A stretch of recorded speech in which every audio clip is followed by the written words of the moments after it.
السلام عليكم ورحمة الله وبركاته. إن الحمد لله وحده والصلاة والسلام على من لا نبي بعد أما بعد أعوذ بالله من الشيطان الرجيم بسم الله الرحمن الرحيم.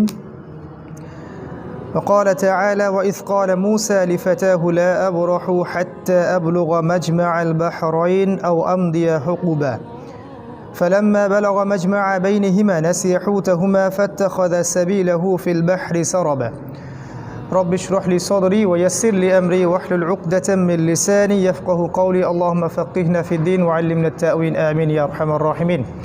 نعوذ بكلمة الله التامات من شر ما خلق. আলহামদুলিল্লাহ, যাবতীয় প্রশংসা ও গুণগান একমাত্র মহিয়ান ও গরিয়ান আল্লাহ সুবহানাহু ওয়া তাআলার জন্যে, যে আল্লাহ রাব্বুল আলামিন আজকে আমাদেরকে সাত মাথা জামে মসজিদে বাদ-এশা পবিত্র কুরআনুল কারীমের তালিমি বৈঠকে বসার তৌফিক দান করলেন। সবাই শুকরিয়া আদায় করি আলহামদুলিল্লাহ। দরুদ এবং সালাত বর্ষিত হোক মহান আল্লাহ প্রেরিত সর্বশেষ এবং চূড়ান্ত নবী মানবতার মুক্তির দূত মুহাম্মদুর রাসূলুল্লাহ সাল্লাল্লাহু আলাইহি ওয়াসাল্লামের প্রতি আল্লাহুম্মা সাল্লি আলাইহি আল্লাহুম্মা বারিক আলাইহি। সর্বপ্রথম প্রশ্ন হচ্ছে, আপনারা কেমন আছেন? আলহামদুলিল্লাহ, আলহামদুলিল্লাহ, আল্লাহ পাক ভালো রেখেছেন। আলহামদুলিল্লাহি আলা কুল্লি হাল ওয়া ফি কুল্লি মাকান। আজকে আমাদের কোরআনী তালিমি বৈঠকের তৃতীয় লেসন। এর আগে আমি এখানে দুটো আলোচনা করেছিলাম। প্রথমবার কথা হয়েছিল সূরাতুল আসরের উপরে, এবং গত মাসে কথা হয়েছিল সূরা ফালাক এবং সূরা নাসের উপরে। আপনাদের হয়তো মনে আছে, আর যারা আসেননি তাদের জন্য আজকে নতুন। তো আজকেও ইনশাল্লাহ কোরআনের একটা অংশ থেকে আমি কথা বলবো ইনশাল্লাহ। আমি সর্বোচ্চ সময় নেব আপনাদের কাছে আধা ঘন্টা। অনেক বেশি হয়ে গেল? আধা ঘন্টা সময় লাগবে। তো এই সময়টুকু আমার অনুরোধ থাকবে, আপনারা মোবাইল ফোনগুলোকে সাইলেন্ট রাখবেন এবং আলোচনাটা একটু মনোযোগ দিয়ে শোনার চেষ্টা করবেন ইনশাআল্লাহ। আল্লাহ পাক আপনাদের প্রত্যেকে নেক হায়াতে এবং হালাল রিজিকে বারাকা দান করুন এবং জ্ঞান অনুযায়ী আমল করার তৌফিক আল্লাহ পাক দান করুন, আল্লাহুম্মা আমিন। আজকে আমি কথা বলতে চাই আল কোরআনুল কারীমের একটা সূরা সম্পর্কে। এই সূরাটার নাম সূরাতুল কাহফ। আর সূরাতুল কাহফ এমন একটা সূরা, যেই সূরাকে রাসূল সাল্লাল্লাহু আলাইহি ওয়াসাল্লাম স্পেশালি শেষ জামানার সাথে সম্পর্কিত করেছেন। আল্লাহ রাসূল অন্য কোনো সূরাকে শেষ জামানার সাথে সম্পর্কিত করেননি, শুধুমাত্র সূরা কাহফ ব্যতীত। কিভাবে? রাসূলুল্লাহ সাল্লাল্লাহু আলাইহি ওয়াসাল্লাম বলেছেন, শেষ জামানার সবচেয়ে বড় ফিতনা বা পরীক্ষা হচ্ছে দাজ্জালের ফিতনা। শেষ জামানার সবচেয়ে বড় ফিতনা হচ্ছে দাজ্জালের ফিতনা। তবে যে ব্যক্তি সূরাতুল কাহফ প্রতি জুমায় তেলাওয়াত করবে এবং যে ব্যক্তি সূরা কাহফের প্রথম 10 আয়াত মুখস্থ করবে, কোনো বর্ণনায় আসছে শেষ 10 আয়াত মুখস্থ করবে, সে ব্যক্তি দাজ্জালের ফিতনা থেকেও বেঁচে থাকবে। দাজ্জালের ফিতনা কেন বড় ফিতনা? আল্লাহ রাসূল বলেছেন, এমন কোনো নবী নাই যিনি তার কওমকে দাজ্জালের ফিতনা সম্পর্কে সতর্ক করেননি। এমনকি নূহ আলাইহিস সালামও তার কওমকে দাজ্জাল সম্পর্কে সতর্ক করেছিলেন। তিনি বলেছেন যে এমন কোনো নবী নাই যিনি তার কওমকে দাজ্জাল সম্পর্কে সতর্ক করেননি।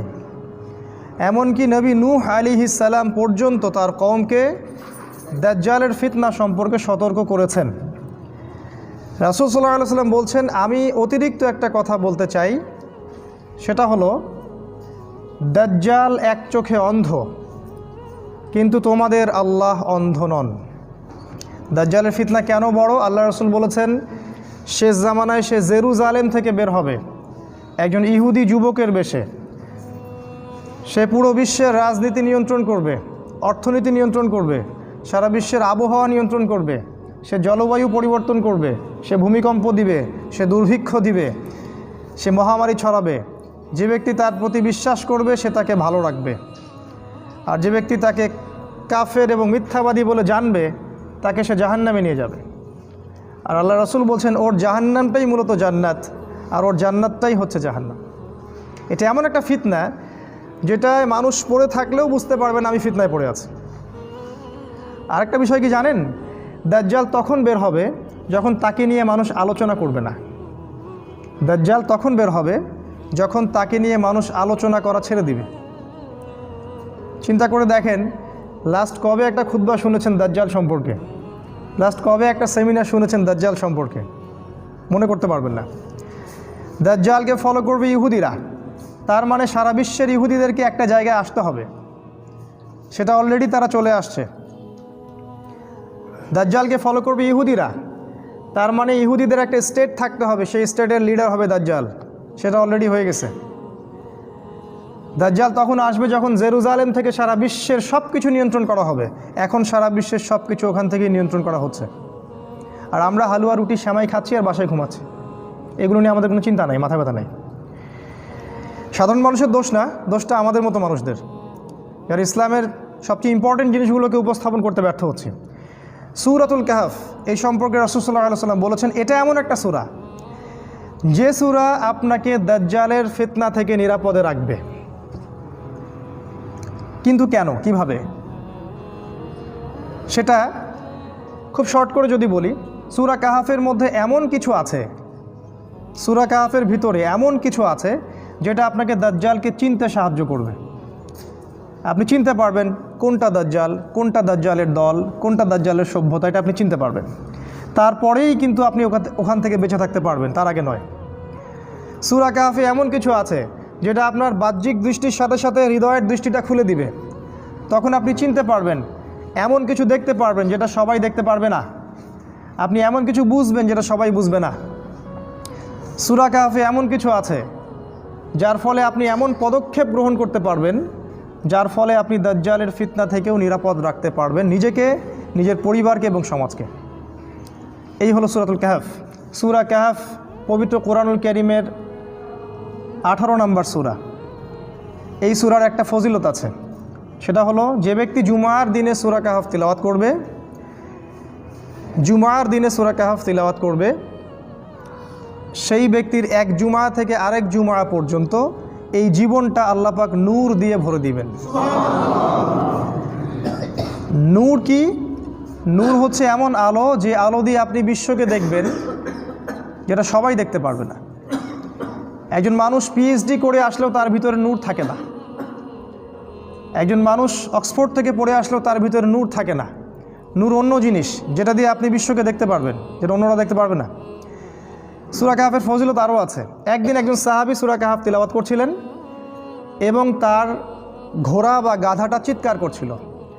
তিনি সকালবেলা রাসূলের কাছে গিয়ে জিজ্ঞাসা করলেন, ইয়া রাসূলুল্লাহ, আমি সারা রাত সূরা কাহফ তিলাওয়াত করেছিলাম আর আমার বাহন বা গাধাটা খুব চিল্লাচিল্লি করছিল, কেন, ঘটনাটা কি? আল্লাহ রাসূল বললেন, তোমার তিলাওয়াতের শব্দ শুনে, সূরা কাহফের তিলাওয়াত শুনে মালায়েকা বা ফেরেশতারা তোমার কাছে এসেছিল এবং এই ফেরেশতাদেরকে দেখতে পেয়েছিল তোমার ওই গাধা বা ঘোড়া, দেখেই সে চিৎকার করছিল।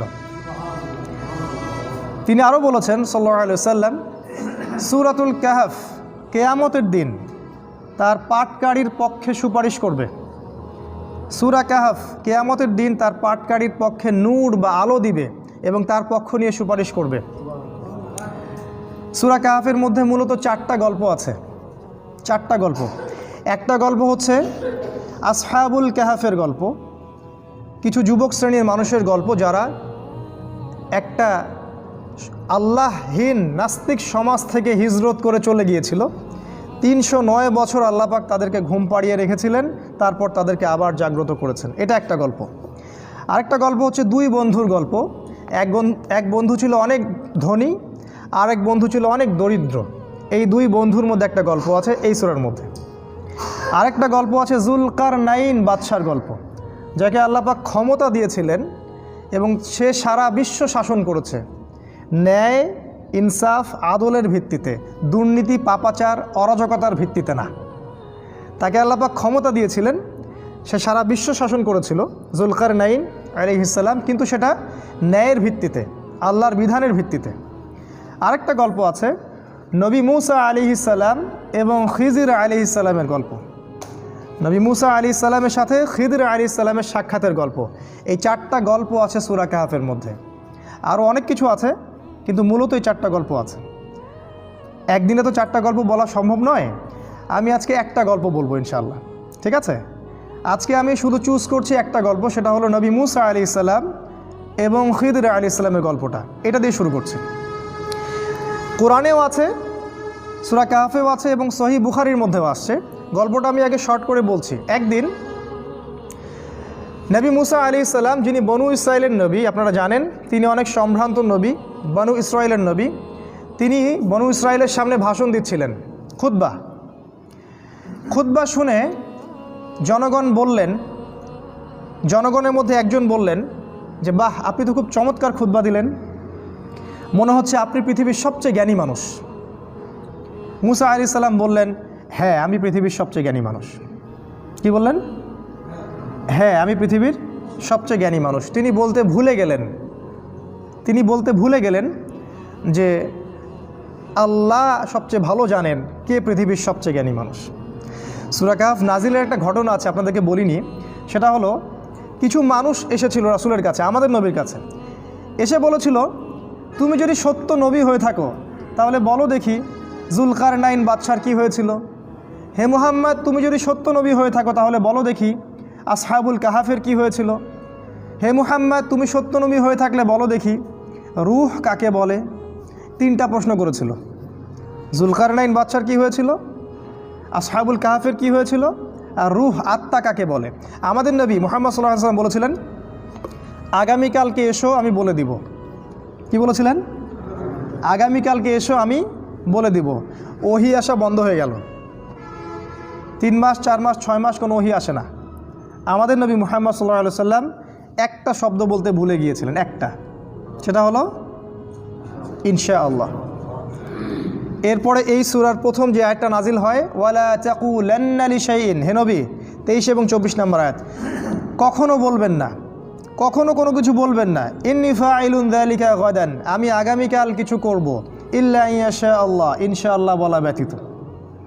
এটা প্রথমে নাজিল হলো, তারপরে এই প্রশ্ন 3টার উত্তর আল্লাহ পাক জানিয়ে দিলেন, তার আগে জানিয়ে দেননি। ঠিক একইভাবে মুসা আলাইহিস সালাম একটা ভুল করে বসলেন। তিনি বললেন, আমি পৃথিবীর সবচেয়ে জ্ঞানী মানুষ। আল্লাহ রাব্বুল আলামিন নবীদের ছোট ছোট ভুল ধরে ফেলেন, আল্লাহ পাক ধরে ফেলে বললেন, না মুসা, তুমি পৃথিবীর সবচেয়ে জ্ঞানী মানুষ নও, তুমি পৃথিবীর সবচেয়ে জ্ঞানী মানুষ নও। আমার একজন বান্দা আছে যাকে তুমি পাবে 2 সাগরের মিলনস্থলে, আমার সেই বান্দা তোমার চেয়ে অনেক বেশি জ্ঞানী। মুসা আলাইহিস সালাম এটা শোনা মাত্রই ওই বান্দার সাথে দেখা করার জন্য উদ্গ্রীব হয়ে উঠলেন। তিনি আল্লাহকে বললেন, আমি তার সাথে দেখা করতে চাই। আল্লাহ পাক বললেন, তুমি একটা ঝুড়ি নাও, এই ঝুড়ির মধ্যে কিছু মাছ নিবে, মৃত মাছ, এবং সাথে একজন সহযোগী নাও, নিয়ে সফর করো। যখন ওই 2 সাগরের মিলনস্থল পেয়ে যাবে, ওই জায়গায় দেখবে যে আমার সেই বান্দা বসে আছে। মুসা আলাইহিস সালাম সফর করলেন, তার সাথে একজন যুবককে নিলেন, যুবকের নাম হচ্ছে ইউশা বিন নুন। একটা ঝুড়ি নিলেন, সেখানে মাছ রাখলেন। এবার তিনি সফর করা শুরু করলেন। তিনি বলছেন, আমি সফর করতেই থাকবো, যদি আমাকে যুগ যুগ ধরেও চলতে হয়। সফর করতে শুরু করলেন। একটা পর্যায়ে সফর করতে করতে করতে করতে 2 সাগরের মিলনস্থল তিনি পেয়ে গেলেন। সেখানে তারা রেস্ট করলেন, বিশ্রাম নিলেন। এই বিশ্রাম নেওয়ার সময় এই যে মৃত মাছগুলো ছিল জীবিত হয়ে সমুদ্রে বা নদীতে চলে গেল। কিন্তু ইউশা বিন নুন এই ঘটনাটা দেখলেন, দেখে মুসা আলাইহিস সালামকে বলতে ভুলে গেলেন। শয়তান আমাদেরকে অনেক সময় আল্লাহর পথ থেকে ভুলে গেলেন। এরপরে মুসা আলাইহিস সালাম আবার উঠলেন রেস্ট নিয়ে এবং চলা শুরু করলেন আবারও সামনের দিকে। এবার চলতে চলতে উনি খুব ক্লান্ত হয়ে পড়লেন। এতক্ষণ পর্যন্ত কিন্তু তিনি ক্লান্ত বোধ করছিলেন না। মাছটা যেই সমুদ্রের নদীতে চলে গেল, এবার তিনি অন্য পথ যাচ্ছেন, ভুল পথে, এবং ক্লান্ত হয়ে যাচ্ছেন। তার মানে জীবনে চলার পথে আপনার পথ যদি ভুল হয়, আপনি খুব সহজে ক্লান্ত হয়ে যাবেন। আর আপনার পথ যদি হয় আল্লাহ এবং তার রাসূলের পথে, আপনি সহজে ক্লান্ত হবেন না। আপনার ভিতরে সবসময় চিরযৌবন কাজ করবে। যাই হোক, তিনি ক্লান্ত হয়ে গেলেন এবং ইউশা বিন নুনকে বললেন, নাশতা নিয়ে আসো, মাছগুলোকে নিয়ে আসো, আমি খুব ক্ষুধার্ত। তখন ইউশা বিন নুনের খেয়াল হলো যে মাছ তো চলে গেছে নদীতে। তিনি বললেন, মাছ তো চলে গেছে নদীতে, আমি তো আপনাকে বলতে ভুলে গিয়েছিলাম। তখন বললেন মুসা আলাইহিস সালাম, তুমি এটা কি করেছো? ওইটাই তো সেই জায়গা, যে জায়গার সন্ধান আমরা করছিলাম। তারা আবার ফেরত আসলেন, এসে দেখলেন দুই সাগরের মিলনস্থলে একটা সাখরা বলে আরবিকে একটা পাথর বা রক, শিলাখণ্ড, এর উপরে একজন ব্যক্তি বসে আছেন। মুসা আলাইহিস সালাম তাকে সালাম দিলেন, বললেন আসসালামু আলাইকুম। খিদির আলাইহিস সালাম বললেন ওয়া আলাইকাস সালাম। এই জনমানব শূন্য জায়গায় কে সালাম দিচ্ছে? তখন মুসা আলাইহিস সালাম বললেন আমি মুসা। খিদির আলাইহিস সালাম বললেন কোন মুসা? বনি ইসরাইলের মুসা। কোন মুসা? বনি ইসরাইলের মুসা। তার মানে খিদির আলাইহিস সালাম বনু ইসরাইলের ব্যক্তি নন। খিদির আলাইহিস সালাম ইহুদি খ্রিস্টানদের কেউ নন, তিনি বনু ইসরাইলের মধ্যে কেউ নন। সালাম দেয়া হলো। মুসা আলাইহিস সালাম বললেন আমি কি আপনার সাথে এই শর্তে থাকতে পারি যে আল্লাহ পাক আপনাকে যে জ্ঞান শিক্ষা দিয়েছেন সেখান থেকে আপনি আমাকে কিছু শেখাবেন? ওস্তাদের সোহবত। এবার খিদির আলাইহিস সালাম বললেন, অ্যান্সারটার দিকে খেয়াল করেন, খিদির আলাইহিস সালাম বললেন ইন্নাকা লান তাস্তাতিআ মাইয়া সাবরা। মুসা তুমি আমার সাথে ধৈর্য ধরতে পারবে না। কি বললেন? মুসা তুমি আমার সাথে ধৈর্য ধরতে পারবে না। কারণ খিদির আলাইহিস সালাম শেষ পর্যন্ত জানেন যে কি হবে। গল্পের শেষে আমরা তাই দেখব, মুসা আলাইহিস সালাম ধৈর্য ধরতে পারেননি, কিন্তু মুসা আলাইহিস সালাম বললেন ইনশাআল্লাহ আমি ধৈর্য ধরব, আমাকে আপনি সাথে নেন, ইনশাআল্লাহ আমি ধৈর্য ধরব। খিদির আলাইহিস সালাম ইনশাআল্লাহকে সম্মান করলেন এবং মুসা আলাইহিস সালামকে সাথে নিলেন, কিন্তু বললেন তুমি আমার সাথে সফর করো, কিন্তু আমাকে কোনো প্রশ্ন করতে পারবে না, একটা প্রশ্নও করা যাবে না, আমি কি করব না করব কোনো বিষয়ে কোনো প্রশ্ন করা যাবে না। মুসা আলাইহিস সালাম বললেন ঠিক আছে। এবার তারা চলতে শুরু করলেন। এবার ঘটনা শুরু। চলতে চলতে চলতে চলতে একটা নদী আসে। এবার তারা নদী পার হবেন, কিন্তু কোনো টাকা পয়সা সাথে নাই। খিদির আলাইহিস সালামকে ওই মাঝিরা চিনত। সেই মাঝিরা তাকে বলল আপনি নৌকায় ওঠেন, টাকা পয়সা লাগবে না। খিদির আলাইহিস সালাম মুসা আলাইহিস সালামকে নিয়ে নৌকায় উঠলেন। এবার নৌকা চলতে শুরু করলো। নৌকার পাতা টানের উপর একটা পাখি এসে বসলো। এই পাখিটা ওই নদী থেকে একটু পানি খেয়ে চলে গেল। এই দৃশ্যটা দেখে খিদির আলাইহিস সালাম বললেন হে মুসা, এই যে পাখিটা যতটুকু পানি এই নদী থেকে খেয়ে চলে গেল, ওই অতটুকু পানি হচ্ছে তোমার আর আমার জ্ঞান। আর এই যে নদীর যত পানি দেখছো এগুলো হচ্ছে আল্লাহর জ্ঞান। আল্লাহর জ্ঞানের তুলনায় মানুষের জ্ঞান এতটুকু সামান্য, যতটুকু ওই যে পাখিটা যতটুকু পানি খেয়ে গেছে অতটুকু। যাই হোক, নৌকা চলতে থাকলো। এক পর্যায়ে একটা ঘটনা ঘটলো যে খিদির আলাইহিস সালাম একটা কুড়াল নিলেন। কুড়াল নিয়ে নৌকার যে পাতা টান নিচে একটা ফুটা করে দিলেন। এবার এই দৃশ্য দেখে মুসা আলাইহিস সালাম বললেন আপনি এটা কী করলেন? যারা বিনা পয়সায় আমাদেরকে সফর করালো, আমাদের উপকার করলো, ওই বেচারা গরিব মানুষের এই একমাত্র সহায় সম্বল নৌকাটা আপনি ফুটা করে দিলেন। আপনি তো লাকাদ জিতা শাইআন ইমরা, আপনি তো বিশাল একটা ভয়ঙ্কর কাজ করলেন, গুনার কাজ করলেন আপনি একটা। তখন খিদির আলাইহিস সালাম বললেন আলাম আকুল ইন্নাকা লান তাস্তাতিআ মাইয়া সাবরা। হে মুসা, আমি কি তোমাকে বলিনি তুমি আমার সাথে ধৈর্য ধরতে পারবে না? মুসা আলাইহিস সালাম বললেন আমাকে ক্ষমা করে দিন, আমি ভুলে গিয়েছিলাম, এরপরে ইনশাআল্লাহ আমি আর কোনো কোশ্চেন করব না। তারা আবার চলতে লাগলেন। চলতে চলতে চলতে চলতে একটা বাচ্চার সাক্ষাৎ হলো। বাচ্চা, ছোট বাচ্চা, গোলাম। কোরআন বলেছে গোলামান ফাকাতালাহ। খিদির আলাইহিস সালাম বাচ্চাটাকে হত্যা করলেন। এটা তো আরও ভয়ঙ্কর ব্যাপার। নৌকা ফুটা করা কোথায় আর বাচ্চা হত্যা করা কোথায়? আর মুসা আলাইহিস সালাম নিজেও কিন্তু মার্ডার কেসের আসামি। এটা কি জানেন? মুসা আলাইহিস সালাম কিন্তু একটা ব্যক্তিকে এক ঘুষি দিয়ে হত্যা করে ফেলছিলেন ভুলবশত।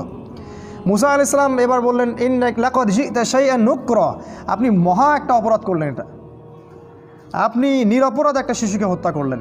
খিদির আলাইহিস সালাম বললেন আলাম আকুল লাকা ইন্নাকা লান তাস্তাতিআ মাইয়া সাবরা, আমি কি তোমাকে বলিনি হে মুসা তুমি আমার সাথে ধৈর্য ধরতে পারবে না? এবার মুসা আলাইহিস সালাম সর্বশেষ অজুহাত দিলেন, দিয়ে বললেন আমি যদি আর একটা কোশ্চেন করি তাহলে আমাকে আর সাথে নিয়েন না, এবার লাস্ট চান্স, আর একটাও কোশ্চেন করবো না ইনশাআল্লাহ। তারা আবার চলতে লাগলেন। চলতে চলতে একটা গ্রাম আসলো। সেই গ্রামের মানুষগুলো ছিল একটু আমাদের নিউ ইয়র্কের মানুষের মতো আর কি, অনেকটা আমাদের এখন ঢাকা শহরের মতো, মেহমানদারি করতে চায় না, মেহমান আসলে বিরক্ত হয়। তারা মেহমানদারি করতে চাইল না। তারা মুসা এবং খিদিরকে কোনো খাবারও দিল না, কোনো পানিও দিল না, সামান্যতম সৌজন্য বোধটুকু তারা দেখালো না। কিন্তু খিদির আলাইহিস সালাম দেখলেন ওই গ্রামের একটা বাড়ির দেয়াল ধসে পড়ে আছে, একটা দেয়াল পড়ে গেছে। খিদির আলাইহিস সালাম নিজে কষ্ট করে এই পুরো দেয়ালটা তৈরি করলেন, ইট পাথর যা যা লাগে তাই দিয়ে তিনি দেয়ালটা তৈরি করলেন। তৈরি করে আবার সেটাকে নতুন জায়গায় রিপ্লেস করলেন। এই দৃশ্যটা দেখে মুসা আলাইহিস সালাম বললেন, আপনি চাইলে তো কিছু পারিশ্রমিক নিতে পারতেন, এত কষ্ট করলেন, ওরা আমাদেরকে খাবারও দিল না, পানিও দিল না, আপনি ওদের কাজ করে দিলেন, একটু তো সামান্য নাস্তার টাকা নিতে পারতেন। খিদির আলাইহিস সালাম বললেন, হ্যাঁ দা ফিরাকু বাইনি ওয়া বাইনিক, এই হলো তোমার আর আমার ফেরক, রাস্তা আলাদা, এখন যাও, তুমি চুক্তি ভঙ্গ করছো 3 বার, রাস্তা আলাদা। আমাদের নবী মুহাম্মদ সাল্লাল্লাহু আলাইহি ওয়াসাল্লাম বলেছিলেন এক হাদিসে, যদি মুসা আলাইহিস সালাম ওই দিন প্রশ্নগুলো না করতেন তাহলে অনেক কিছু শেখা যাইতো। যাই হোক, 3টা শর্ত লঙ্ঘন হলো, মুসা আলাইহিস সালামকে তিনি আর সাথে রাখলেন না, তবে বললেন তুমি চলে যাও, কিন্তু যাওয়ার আগে আমি তোমাকে 3টা এই যে ঘটনা ঘটলো এর তাউইল বা ব্যাখ্যা, ইন্টারপ্রিটেশন তোমাকে আমি জানাই দেবো আমি কেন করেছি। তিনি বললেন, ওই যে প্রথম নৌকাটা আমি ফুটা এই জন্য করেছি যে কারণ ওই নৌকার পিছনে ছিল একটা জলদস্যুর দল। ওই জলদস্যুর দল যদি এই নৌকাটাকে দেখতো, নৌকাটা খুব ভালো সুন্দর, তাহলে সেই নৌকাটা তারা হাইজ্যাক করত। আমি নৌকাটা ফুটা করে দিয়েছি, এই ত্রুটিযুক্ত নৌকাটা তারা আর নিবে না, তারা ত্রুটিযুক্ত কোনো নৌকা নিবে না, নষ্ট নৌকা তারা নিবে না। যদি নৌকাটা ভালো থাকতো তাহলে ওরা ওই গরিব মাঝির শেষ সম্বলটুকু ছিনিয়ে নিয়ে চলে যেত। তোমার কাছে মনে হয়েছে আমি ক্ষতি করেছি, কিন্তু আমি পরোক্ষভাবে ওর উপকার করেছি, সেটা তুমি সবর করতে পারোনি। আর দ্বিতীয় যে বাচ্চাটাকে আমি হত্যা করেছিলাম, আমি এই জন্য হত্যা করেছিলাম যে আল্লাহ আমাকে জানিয়ে দিয়েছিলেন এই বাচ্চাটা যখন বড় হতো সে অনেক বড় একটা কাফের হতো, এবং সে নিজেও কুফরি করত, অন্যদেরকে কুফরিতে আহ্বান করত, এমনকি তার বাবা মাকেও সে কাফের বানিয়ে ছাড়ত। আল্লাহ পাক আমাকে আদেশ করেছিলেন, তাই আমি তাকে হত্যা করেছি। আর আল্লাহ পাক এই বাচ্চার বদৌলতে ওই বাবা মাকে আরও ভালো ভালো সন্তান সন্ততি দিবেন। এই হলো দ্বিতীয় প্রশ্নের উত্তর। আর তৃতীয় প্রশ্নটা কি, ওই যে আমি দেয়ালটা নির্মাণ করলাম, তোমার কাছে মনে হলো যে আমি অযথাই পরিশ্রম করলাম, তো আল্লাহ আমাকে জানিয়ে দিয়েছিলেন যে ওই দেয়ালটার নিচে ওই বাড়ির 2টা এতিম বাচ্চার সম্পত্তি লুকানো আছে। ওই বাড়ির 2টা এতিম বাচ্চার সম্পত্তি ওই দেয়ালের নিচে লুকানো আছে, গুপ্তধন। আল্লাহ পাক চাইলেন আমি দেয়ালটা নির্মাণ করে দেই, ওই বাচ্চারা যখন বড় হবে তখন তারা এই সম্পত্তিটা পাবে। আর দেয়াল যদি নির্মাণ না করতাম তাহলে অন্যেরা ওর সম্পত্তি লুট করে নিয়ে যেত, তারা ভোগ করতে পারতো না। এই হলো 3টা ঘটনার তাউইল, যে ব্যাপারে তুমি সবর করতে পারোনি। আমাদের কাছে এখন মনে হচ্ছে যে গল্পটা খুব সাধারণ। এখন খুব সংক্ষিপ্ত সময়ে 5 থেকে 10 মিনিটের মধ্যে আমি আপনাদেরকে কিছু শিক্ষা বলছি এই গল্প থেকে, খুব ভালো করে খেয়াল করেন, এটা মনোযোগ দেন। গল্প তো একটা গল্পই, এই গল্পটা বাচ্চাদেরকেও বলা যায়, কিন্তু এর মধ্যে শিক্ষা অনেক আছে। 1 নাম্বার শিক্ষা, আমি 10টা শিক্ষা বলবো ইনশাআল্লাহ, আপনারাও আরও বের করতে পারবেন, কারণ কোরআন তো ক্রমশই জ্ঞান দিবে আপনাকে। আমার ক্ষুদ্র জ্ঞানে আমি 10টা বুঝতে পারছি। 1 নাম্বার জ্ঞান। আমি বলেছি এই সূরাটা হচ্ছে শেষ জামানার সূরা। আপনি যদি শেষ জামানার সম্পর্কে জানতে চান, শেষ জামানার পরিস্থিতি বুঝতে চান, তাহলে আপনাকে প্রথমত জ্ঞান অর্জন করতে হবে। জ্ঞান সেটাই যেটা আপনাকে আল্লাহর দিকে নিয়ে আসবে, জ্ঞান সেটা নয় যা আপনাকে আল্লাহ থেকে দূরে সরিয়ে নিয়ে যায়। কীরকম জ্ঞান? এমন জ্ঞান অর্জন করতে হবে যা দিয়ে আপনি বিশ্বকে চ্যালেঞ্জ করতে পারেন।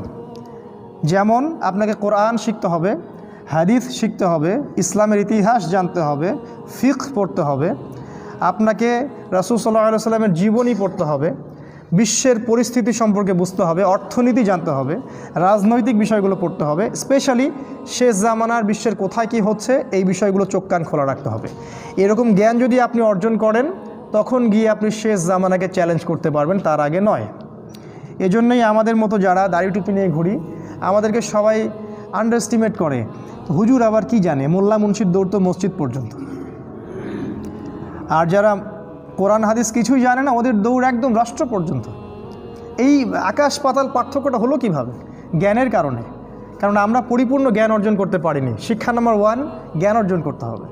নাম্বার 2, 2 নম্বর হচ্ছে ফাওকা কুল্লি যী ইলমিন আলিম, প্রত্যেক জ্ঞানীর উপরেই আছে মহাজ্ঞান, প্রত্যেক জ্ঞানীর উপরেই আছে মহাজ্ঞানী বা আরও জ্ঞান।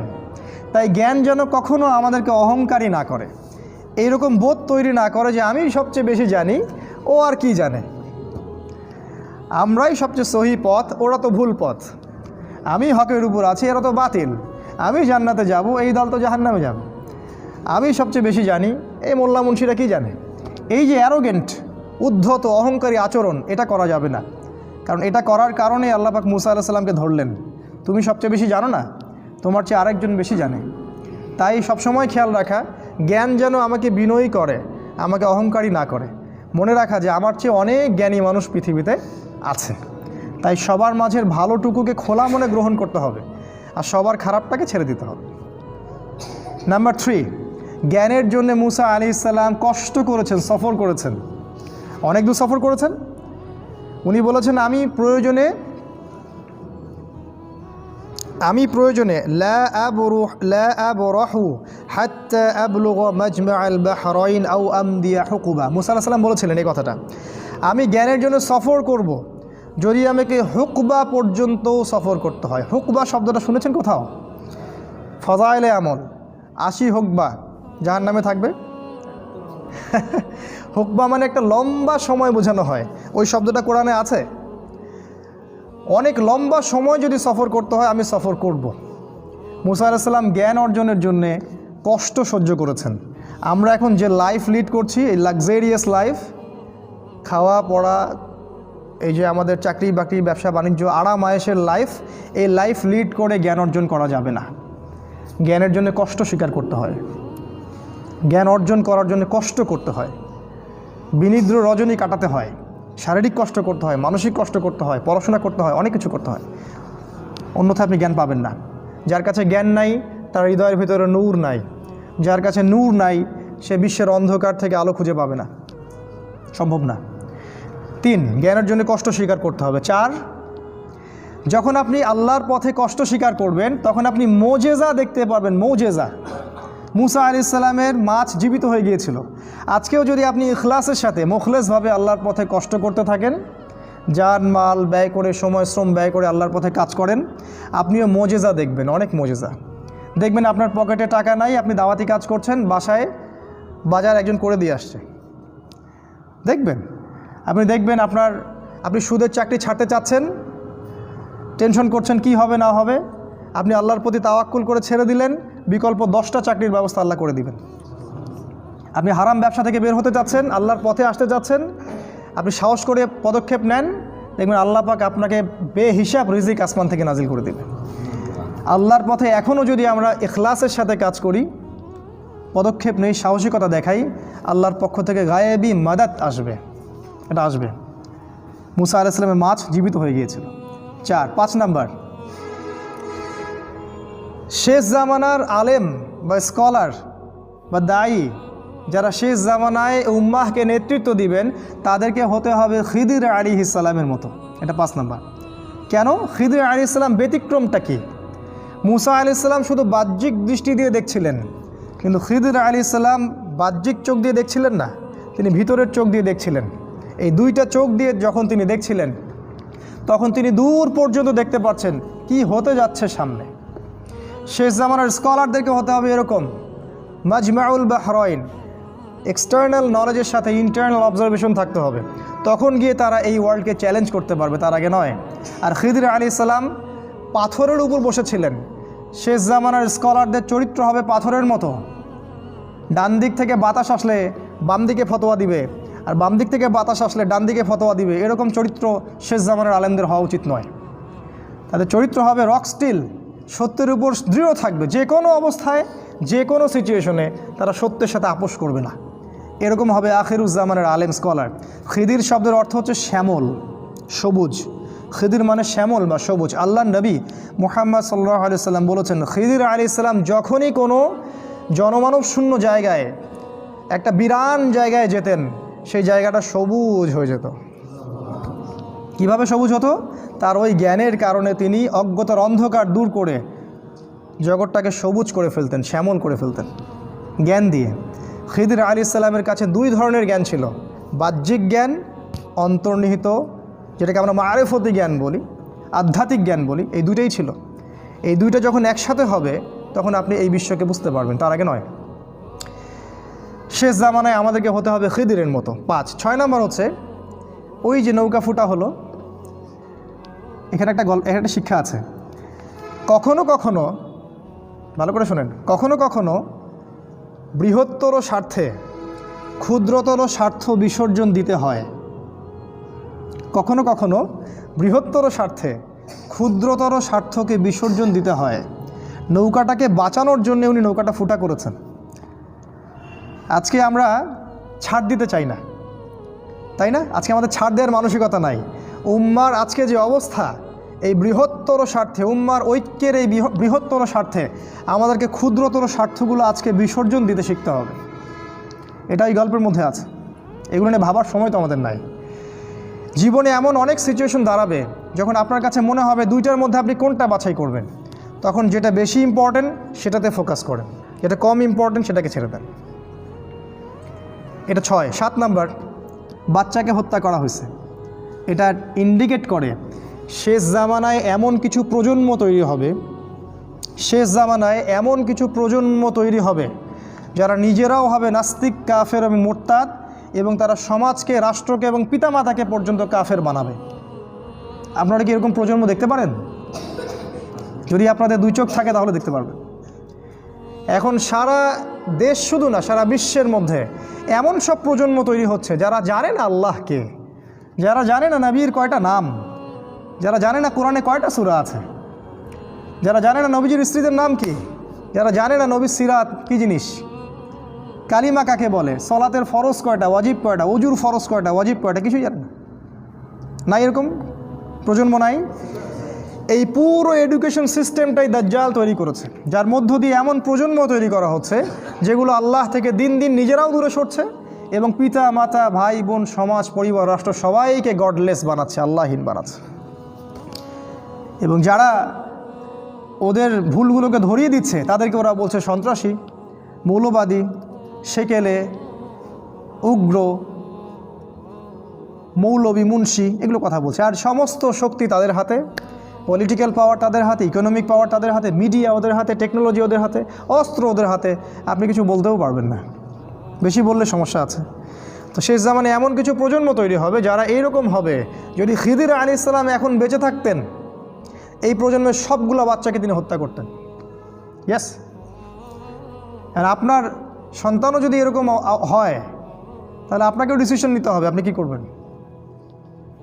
ভালো করে খেয়াল করে দেখেন, সারা জীবন প্রচুর পরিশ্রম করছেন আপনারা, আমরা আমাদের সন্তানকে মানুষ করার জন্যে।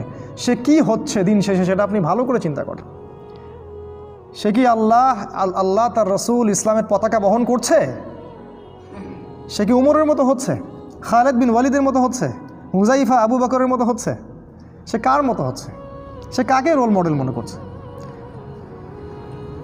এই বাচ্চা যদি আল্লাহর পথে না আসে, কিয়ামতের মাঠে ইয়াউমা ইয়াফিরুল মারউ মিন আখিহি ওয়া উম্মিহি ওয়া আবিহি, এই বাচ্চা কিয়ামতের মাঠে আপনাকে আপনার চেহারার মধ্যে পাড়া দিবে, দিয়ে চলে যাবে। এগুলো নিয়ে ভাবেন, সময় এখনও আছে। 6, এমন প্রজন্ম তৈরি হবে যেগুলো আল্লাহদ্রোহী হবে, নাস্তিক হবে, মুরতাদ হবে, কাফের হবে। শুধু তাই না, তারা পিতা মাতাকে পর্যন্ত কুফরিতে নিয়ে যাবে। 7, ওই যে গ্রাম, সেই গ্রামের যে দেয়াল নির্মাণ করা হলো, এখানে দেখেন একটা জিনিস, তার বাবা মা হয়তো অনেক আগেই মারা গেছে, ওই এতিম বাচ্চার সম্পত্তিটা সে মাটির নিচে দাফন করে রাখছে। তার চেয়ে অনেক বছর পর হয়তো খিদির আলাইহিস সালাম আসছেন, এসে সেই দেয়ালটা আবার পুনর্নির্মাণ করেছেন, তার সম্পত্তি মাটির নিচে সুরক্ষিত আছে। আমার একটা প্রশ্ন, তার পিতামাতা কি দাফন করেছিলেন? ডলার, কাগজের টাকা, আমাদের সিলভারের পয়সা, কি দাফন করেছিলেন? কি এমন সম্পদ তিনি দাফন করলেন যেটা বছরের পর বছর, শতাব্দীর পর শতাব্দীও একই অবস্থায় থাকে, নষ্ট হয় না? এক্স্যাক্টলি, সেটা ছিল সোনার কয়েন দিনার আর রূপার কয়েন দিরহাম। আপনারা হয়তো জানেনও না, কেউ কখনো হয়তো বলেও নি, ইসলামে সব কিছুর যেমন সুন্না আছে, দাড়ি রাখা সুন্না, টাকনোর উপর কাপড় পরা সুন্না, সুন্নার উপর সুন্না, ইসলামের টাকারও একটা সুন্নাহ আছে। আমাদের নবীজি কি ডলার দিয়ে বেচাকেনা করতেন? কাগজের টাকা দিয়ে বেচাকেনা করতেন? আজকে যে মোজা পরি, কাপড়ের মোজাও পরা যায় না, চামড়ার মোজা পরতে হবে, কারণ নবীজি চামড়ার মোজা দিয়ে মাসাহ করেছেন, তাই না? মাসআলা আসতেছে। কেউ কখনো বলে না তাদেরকে নবীজি কি দিয়ে বেচাকেনা করতেন। আর কোরআন আমাদেরকে কি বলেছে, কোনটা ইসলামের কারেন্সি, কোনটা ইসলামের মুদ্রা, এটা কি কোরআনে নাই? আল্লাহ পাক কোরআনে সব কিছু নাজিল করেছেন বলেছেন। আল্লাহ পাক বলেছেন কোরআনে আমি সব নাজিল করেছি, তাহলে এটা কেন নাই? টাকার সুন্নাহ কোথায়? আল্লাহ পাক কোরআনে বলেছেন ইসলামের কারেন্সি বা মুদ্রা হচ্ছে দিনার, সোনার কয়েন, এবং দিরহাম, রৌপ্য মুদ্রা। স্বর্ণ মুদ্রা, রৌপ্য মুদ্রা, এই দুইটা হচ্ছে ইসলামের কারেন্সি। এই জায়গাটা একটু শোনেন, কারণ পৃথিবীতে ইহুদি এবং খ্রিস্টানদের একটা অ্যালায়েন্স বা বন্ধুত্ব আছে, তাদের একটা সংগঠন আছে, ওর নাম জায়োনিস্ট মুভমেন্ট। তারা 1944 সালে এই বিশ্ব থেকে সমস্ত সোনার কয়েন আর রূপার দিরহামটাকে হারাম করেছে। আর আল্লাহ যেটাকে হালাল করেছেন, কেউ যদি ওটাকে হারাম করে, এটাকে কি বলা হয়? সুন্নত। আল্লাহ যেটাকে হারাম করেছেন, আল্লাহ যেটাকে হালাল করেছেন, কেউ যদি এটাকে হারাম করে, এটাকে কি বলা হয়? জানি না, এটাকে বলা হয় শিরক। কি বলা হয়? শিরক। সূরা তাওবা 31 নম্বর আয়াতে আছে। আল্লাহ পাক যে কয়েনগুলোকে হালাল করেছিলেন, ইহুদি খ্রিস্টানরা সেটাকে হারাম করেছে, এবং সেটা সমস্ত মুসলিম কান্ট্রি মেনে নিয়েছে। আমরা অর্থনৈতিক শিরকের মধ্যে আছি, শুধু রাজনৈতিক শিরকের মধ্যে না, আমরা অর্থনৈতিক শিরকের মধ্যেও আছি। এই একটা এক্সাম্পল দিই। ইয়াসিন ভাই এর দোকানে আমি কাজ করি, কথার কথা, মাস শেষে ইয়াসিন ভাই আমাকে বেতন দিলেন 20টা সোনার কয়েন।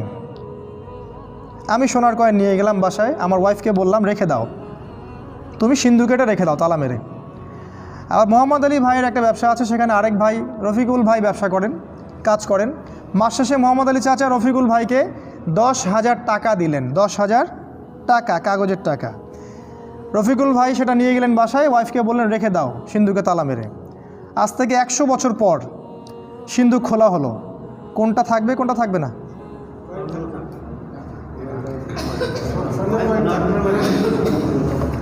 আমার যে পরিশ্রম ইয়াসিন ভাইয়ের দোকানে আমি করেছিলাম, সেই পরিশ্রমের মূল্য আমি 100 বছর পরেও পাবো। আর রফিক ভাই যে পরিশ্রম করেছেন মোহাম্মদ আলী চাচার দোকানে, সেই পরিশ্রমের মূল্য তিনি 10, 15, 20 বছর পরেও পাবেন না। শুধু তাই না, এটা নষ্ট হবে, শুধু তাই না, এর মানও কমে যাবে।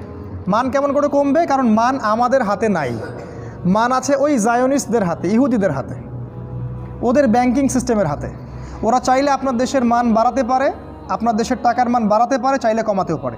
যখন কোনো রাষ্ট্র বলবে, যেমন মালয়েশিয়ার মতো যদি কোনো রাষ্ট্র বলে আমরা গোল্ড কয়েন এবং সিলভার কয়েন চালু করব, আমরা কোরআন সুন্নাহ মেনে চলবো, আল্লাহ রসুলকে মেনে চলবো, দেন ওদের টাকার মান তারা কমিয়ে দিবে, কারণ লাটাইয়ের সুতা ওদের হাতে।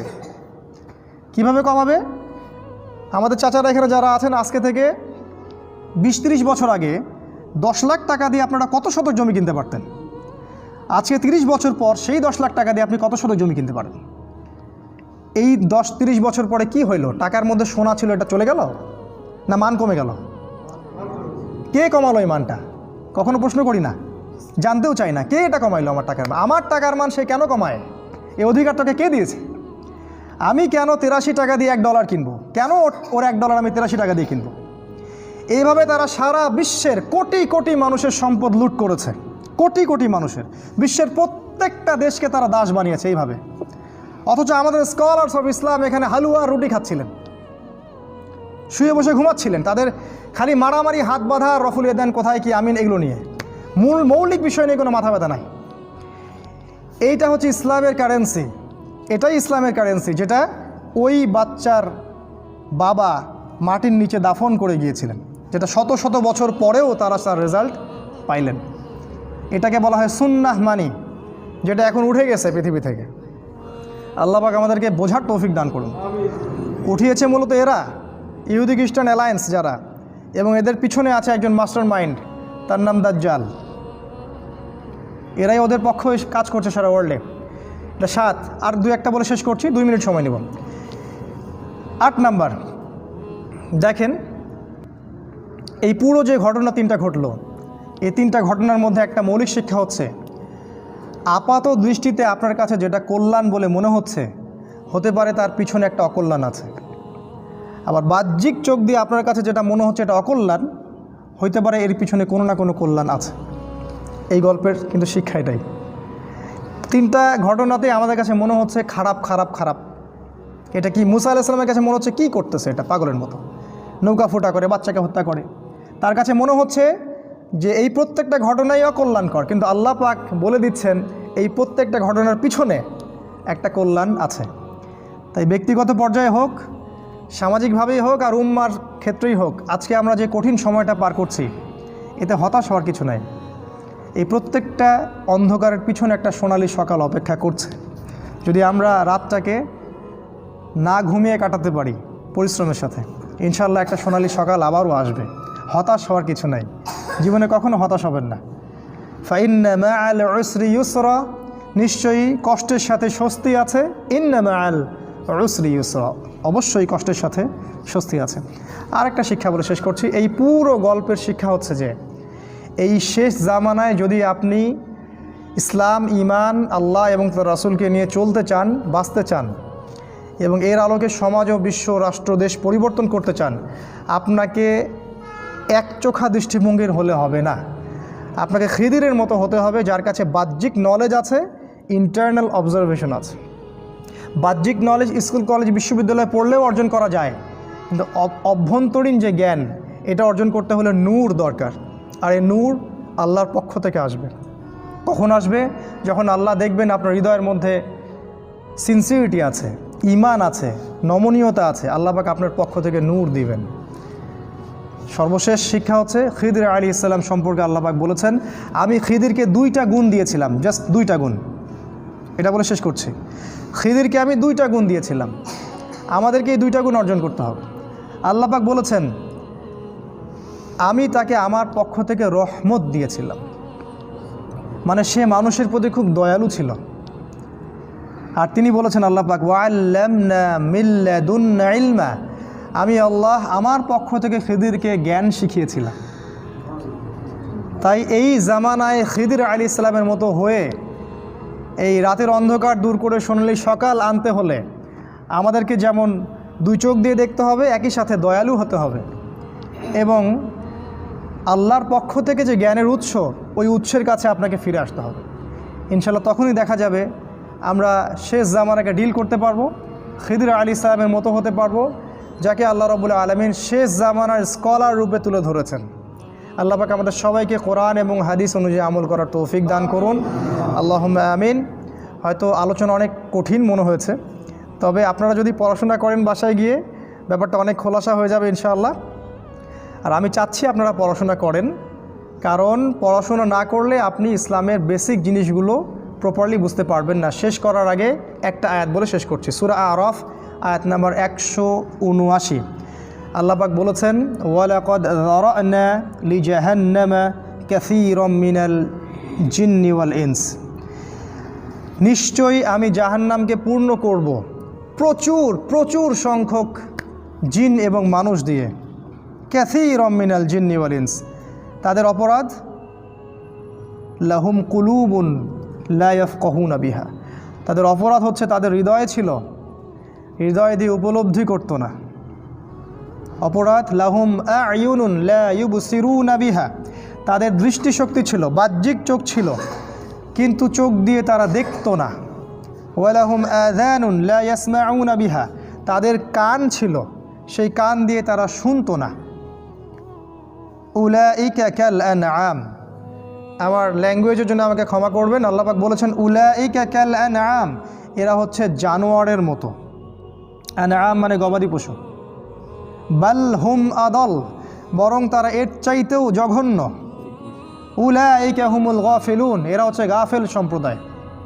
সূরা মুলকের 6 নম্বরে আল্লাহ আরও বলেছেন জাহান্নামীরা বলবে লাউ কুন্না নাসমাউ, যদি আমরা শুনতাম, ওয়া নাআকিলু, বোঝার চেষ্টা করতাম, মা কুন্না ফি আসহাবিস সাঈর, তাহলে আজকে আমরা জাহান্নামের অধিবাসী হতাম না। তাই শেষ জামানায় সাধারণ মুসলিম হলে চলবে না, আপনাদেরকে পড়াশোনা করে জ্ঞান অর্জন করে এমন হৃদয় তৈরি করতে হবে যেটা শুধু শোনে না, বোঝে। এমন দৃষ্টিশক্তি বানাতে হবে যেটা শুধু বাহ্যিকভাবে দেখে না, ভিতর থেকে দেখে। এমন কান বানানো যাবে না এক কান দিয়ে ঢুকবে আর এক কান দিয়ে বের হয়ে যাবে। এমন কান দরকার যেটা হৃদয়ের কান দিয়ে শুনবেন। তখন আমরা গবাদি পশুদের অন্তর্ভুক্ত হব না। আল্লাহ পাক এছাড়া বাকি সবাইকেই বলেছেন জানোয়ার, গবাদি পশু, বরং তার চেয়েও নিকৃষ্ট এরা গাফেল। আল্লাহ পাক আমাদেরকে এই গাফেলতি থেকে হেফাজত করুন, আল্লাহুম্মা আমিন। আমরা আল্লাহর কাছে দোয়া করছি, আল্লাহুম্মা রব্বানা আতিনা ফিদ দুনিয়া হাসানা ওয়া ফিল আখিরাতি হাসানা ওয়া কিনা আযাবান নার।